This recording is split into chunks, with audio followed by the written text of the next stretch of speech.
Making the perfect apple pie crust is all about technique. You can try Grandma's old-fashioned way and do everything by hand, but technology has improved since Grandma's time, and making a crust from scratch has since become easy and more time and cost-effective than buying a pre-made crust. Today on the second episode of From Scratch on Ambitious Eats video, I'll walk you through how to make apple pie with whiskey the easiest way there is. First, get your hands on a food processor if you have one. Add 2.5 cups of all-purpose flour to the food processor with a teaspoon each of salt and sugar. Add a stick of frozen butter, cut into cubes, and pulse until the butter has completely mixed into the dough. The butter can be salted or unsalted. I used salted in this video, but unsalted would work just as well. In a small tumbler over ice, stir together 4 tablespoons of water and 2 tablespoons of sour mash whiskey or bourbon. Haphazardly pour it into the food processor like I did, 2 tablespoons or so at a time, and keep pulsing. A lot of people add vodka to the pie crust, but I added whiskey to augment the taste. But it also prevents the gluten from overdeveloping, which would lead to a tough, overworked crust. This way, you'll still have that soft, flaky pie crust that Grandma likes to shove down your throat. Don't be afraid to feel the dough to see how it's coming along in the food processor. Odds are it's dry, but you never know. Sense of touch is the most telling when making pie crust. It may seem a bit tedious when pulsing everything together, but you just have to keep at it for a few minutes.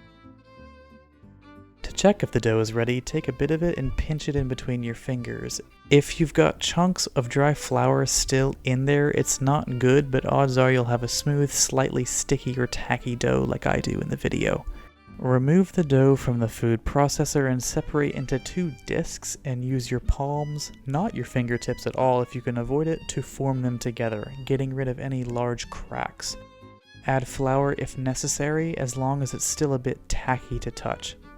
Once you have your discs the way you want them, wrap them tightly in plastic wrap and refrigerate them for 45 minutes and for up to 2 days.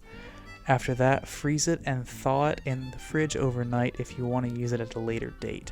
If you're making the pie on the day you make the dough, you can make the apple pie filling while the dough is resting. By doing that, all you have to do is add 4 tablespoons of butter to a large Dutch oven and melt it over medium heat. Add a ½ cup each of white sugar and light brown sugar to the Dutch oven and stir. Add a ½ cup of whiskey or bourbon. I didn't add enough butter, so I had to add more, as you can see. You can add more butter if you're having a hard time melting your brown and white sugar. Add a shot of elderflower liqueur optionally, and then add your spices. A teaspoon each of cardamom and anise seed, a teaspoon and a half of cinnamon, and a ½ teaspoon of nutmeg. Stir. Again, make sure those flavors combine well. Then add 7 Granny Smith apples peeled and cored and coated with flour and lemon juice to the Dutch oven, and fold the apples into the glaze so that everything is as incorporated as possible. You can even shake it around a bit if you want to, just to make sure the apples soften up. Then turn off the heat and cover. Now it's time to actually fill the pie and bake it. On a lightly floured surface, take one of the 2 discs of dough and press it out with a rolling pin. Don't roll it out and push down too hard, but rather press it bit by bit until you have a fully uniform pie crust.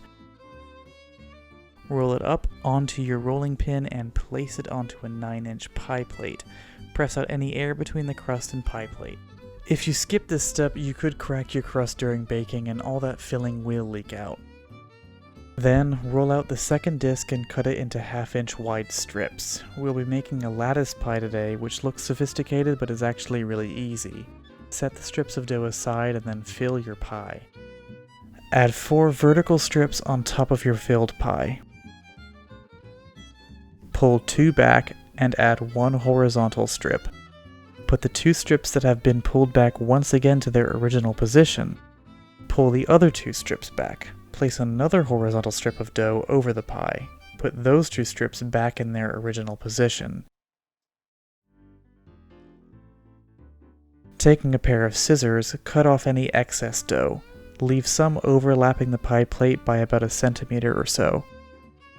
Then crimp the pie by pinching it together with your index finger and thumb. Brush the pie crust with an egg that you have whisked with milk and then sprinkle it all with sugar. Place the pie in the middle rack of your preheated oven and bake at 400 degrees Fahrenheit, 200 Celsius for 30 minutes. You can tell if it's ready by piercing an apple with a small, sharp knife. If there's no resistance and the knife pokes right through the apple, then your pie is ready. And that is how you make a Southern-style apple pie with whiskey and elderflower liqueur. Not too hard. Make sure you like, comment, subscribe, and share the video with people trying to make an apple pie this fall.